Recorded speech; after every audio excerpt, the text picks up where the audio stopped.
And Nick, I know you were there asking questions of Kyrie when he addressed the media for the first time since all of this began. At one point, Kyrie spoke for almost 3 straight minutes. He did say several times, "I take responsibility," and he explained his perspective on all of this. So when it was all over and he walked away, Nick, what was the reaction in the room with all the media members? Sage, we were all kind of looking at each other like, oof, Kyrie probably made this a lot more difficult on himself than he could have. And the real takeaway to me, having just walked out of that room, all the league and so many people within the Nets organization wanted to hear were the words, "I'm sorry." And Kyrie did not want to go there. He fell short of getting to that point.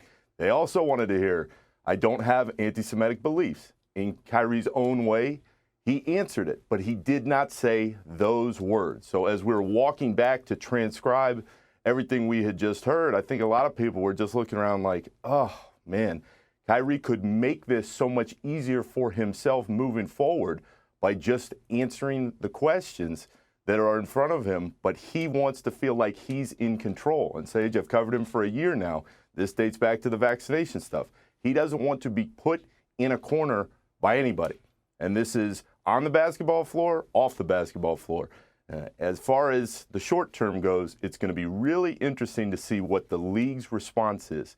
Silver issued that statement just about 20 or 30 minutes before Kyrie spoke.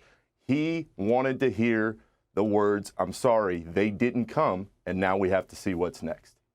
Yes, okay. And I think it's so interesting because he did say when you and others asked him, just because I posted something that included anti-Semitic comments doesn't mean I believe it, doesn't mean I am anti-Semitic. So you asked, and he repeatedly separated himself there, right? So I'm sure that will be part of the conversation that he has with Adam Silver. We know Kyrie Irving has strong opinions, and he's standing by them.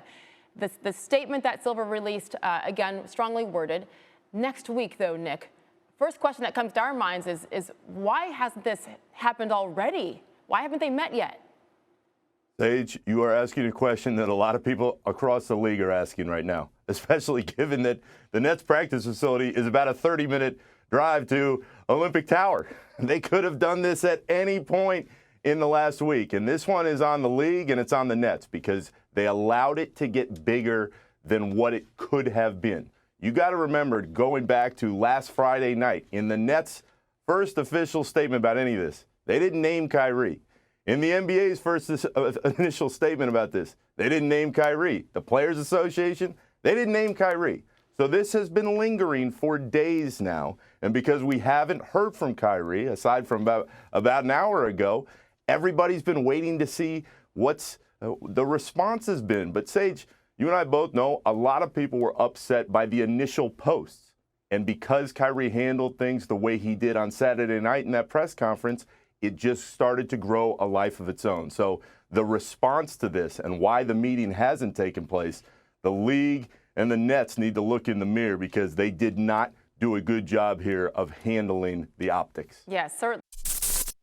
Thanks for watching ESPN on YouTube. For live streaming sports and premium content, subscribe to ESPN+.